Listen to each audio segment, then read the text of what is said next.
जो गुरु के डायरेक्शन में चलता है उसके एक्शन सुधर जाते हैं और रिएक्शन खत्म हो जाता है। एक बात और, हम लोगों को मृत्यु नहीं चुननी चाहिए, अगर कोई चुनना ही चाहता है तो मुक्ति चुननी चाहिए। मृत्यु तो सबकी होनी है, लेकिन अगर तुम मुक्ति चुनोगे तो कुछ बात बनेगी। और मुक्ति तुम्हें कहां मिलेगी? गुरु की शरण में ही मुक्ति प्राप्त होगी। संसार में मृत्यु, गुरु की शरण में मुक्ति, निर्णय तुम्हारा है। लेकिन हम लोग भी बड़े अद्भुत लोग हैं। हम लोग इतने बड़े अद्भुत लोग हैं, सबकी मान लेते, गुरु की नहीं मानते। बोलो सीताराम, जोर से बोलो। अच्छा, जो गुरु की नहीं मानता उनकी जिंदगी सब सोलाना बेकार होती है। एक बार गांधी धाम का एक आदमी एक नदी में नाव पे बैठा, नाव पे बैठा, नाव चलाने वाले से कहा, क्यों, एक बात बताओ, तुम्हें अंग्रेजी आती? नाव चलाने वाला बोला, हम अनपढ़ गवार, हमें नहीं आती। तो ये गांधी धाम का चंगीलाल पता है क्या बोला? फिर तो तुमने अपनी 4 आना जिंदगी बेकार कर ली।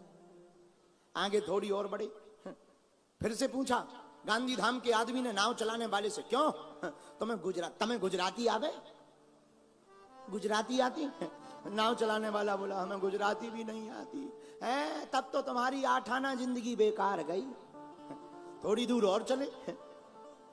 और चले तो फिर पूछा गांधी धाम के चंगीलाल ने नाव चलाने वाले से, एक बात बताओ, तुम्हें अंग्रेजी नहीं आती, तुम्हें गुजराती नहीं आती, पर एक बात बताओ, तुम्हें संस्कृत आती? नावक बोला, हम अनपढ़ गवार आदमी, कभी स्कूल गए नहीं, पढ़े लिखे हैं नहीं, हमको संस्कृत भी नहीं आती। तो पता है ये क्या बोला? बोला, फिर तो तुम्हारी 12 आना जिंदगी बेकार गई। लेकिन भगवान की कृपा, इतने में चला तूफान, नाव डगमगाने लगी, डूबने लगी। नावक हाथ जोड़ करके बोला, हे गांधी धाम के चंगीलाल, हमें तो हिंदी नहीं आती, संस्कृत नहीं आती, गुजराती नहीं आती, तुम्हें तैरना आता? तुम्हें तैरना आता? गांधी धाम का आदमी बोला, हमें नहीं आता। बोले, तो तुम्हारी तो पूरी जिंदगी बेकार जा रही है।